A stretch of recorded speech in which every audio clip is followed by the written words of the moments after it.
کو اپنا بیٹا بنا دو.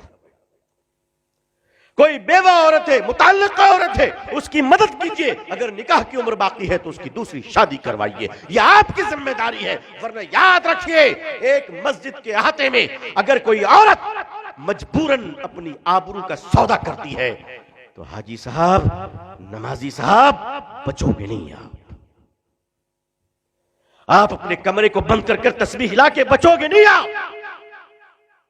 اللہ تعالیٰ نے ایک قوم پر جب عذاب بھیجا تو فرشتوں نے کہا، اللہ اس بستی میں ایک تیرا بندہ ایسا ہے جو پلک جھپکنے کے برابر بھی تیری نافرمانی نہیں کیا، اس عابد کا کیا کروں؟ اللہ نے فرمایا اس عذاب کے ساتھ اسے بھی پلٹ دے. کہا وہ میرا عابد ہے، میں اسے قیامت کے دن دوں گا. لیکن اس وقت وہ مجرم ہے کہ اس نے خود تو مجھے پایا، میرے بندوں تک مجھے نہیں پہنچایا. مسجد ذمہ داری لے اس بات کی 160 کا، اور وہ کفالت کرے، وظیفہ بھیجے تاکہ کسی کو بھیک نہ مانگنا پڑے. ہماری قوم میں ایک غریب آدمی اپنی بیٹی کی شادی کے لیے اگر بھیک مانگتا ہے تو شرم آنی چاہیے، ہمیں غیرت آنی چاہیے. ہم نے کلکتے میں اپنی مسجد میں پابندی لگا رکھی ہے، کوئی نہیں مانگ سکتا. ضرورت مند ہے تو آپ تفصیل دیجئے، کیا ہے بتائیے آپ. انشاءاللہ آپ کی شادی بیٹی کی کروائی جائے گی انشاءاللہ، اور ہو رہی ہے الحمدللہ. اب آپ چوچلے بگا رہے ہیں کہ یاما کا موٹر سائیکل چلائے تو معاف کیجئے، وہ سب نہیں دیں گے آپ ایک مناسب طریقے سے. اور الحمدللہ ہمارے کلکتے کی مسجد میں چند مالداروں نے مجھے کہہ رکھا ہے، اللہ تعالیٰ ان کے مالوں میں برکت عطا فرمائے، کوئی بھی تقاضا ہے آپ ہمیں فون کر دیجئے، ہم بھیج دیں گے. اللہ کا شکر ہے، اللہ ان کو برکت دے رہے. لیکن بھیک مانگنے کی اجازت نہیں ہے مسجد میں. اگر مسجد میں کوئی کھڑا ہو کر بھیک مانگ رہا ہے تو مسجد کے سارے مصلیوں کو غیرت آنی چاہیے کہ ہمارے رہتے ہوئے ہمارا بھائی بھیک مانگ رہا ہے. جی غیرت آنی چاہیے، غیرت آنی چاہیے. بے غیرت ہے وہ لوگ جو 10-5 دے کے نکل جاتے ہیں. بے غیرت ہے وہ لوگ دیندار نہیں ہے، سخی نہیں ہے، وہ بے غیرت ہے، وہ بھکاریوں کو پروموٹ کر رہے ہیں. سکھوں میں آپ نے بھیک مانگتے ہوئے نہیں دیکھا ہوگا، جینیوں میں آپ نے بھیک مانگتے ہوئے نہیں دیکھا ہوگا. کیوں؟ وہ اپنے غریب کو کھڑا کر دیتے ہیں، غریبوں کو کھڑا کر دیتے ہیں. ہم غریبوں کی کمر توڑ دیتے ہیں. ہم موبائل خریدتے 50,000 کی، لیکن غریب کو آلو میں 1 روپے زیادہ دینے کے لیے تیار نہیں ہے. کہتے نہیں مول بھاؤ کرو، دام کرو، نیچے کرو.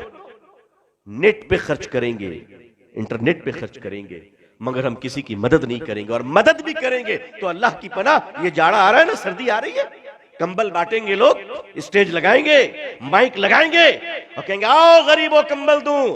اس وقت تک نہیں دوں گا جب تک کہ فوٹوگرافر نہ آ جائے، کیونکہ ہم خدا کو دکھانے کے لیے تھوڑی نہ دے رہے ہیں.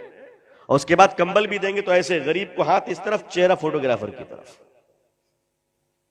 کیوں غریبوں کو ذلیل کرتے ہو؟ سوچو اگر منظر بدل جائے تو کیسا لگے گا. اگر کل کو وہ اس طرف ہوا، تم اس طرف ہوئے، تب کیا ہوگا؟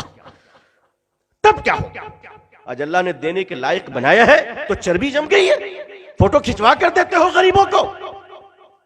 اسی ملک کے مارواڑیوں کو، میری بڑی مشہور تقریر ہے اس پہ، مارواڑیوں نے کس طرح خدمت کی ہے. لوگوں، غیروں کو صرف برا کہنے سے نہیں ہوگا، ہماری اچھائیاں انہوں نے لے لی، ان کی برائیاں ہم نے لے لی. آئیے اگر مقابلہ کرنا ہے، جو غم آپ کے دل میں ہے 2 دن سے، میں اس غم سے الگ نہیں ہوں. میں تو اس سے اتنا متاثر ہوں کہ بس اللہ بلوا رہا ہے اس وقت جو میں آپ سے بول رہا ہوں، ورنہ میری حیثیت نہیں کہ میں تقریر کر سکتا تھا. میں آپ سے کم غمگین نہیں ہوں، لیکن علاج تو ڈھونڈنا پڑے گا نا. اگر ہم آپ رونے ہی لگیں گے تو کام کون کرے گا؟ علاج تو ڈھونڈنا پڑے گا، اس غم سے تو نکلنا پڑے گا، متبادل تو ڈھونڈنا پڑے گا.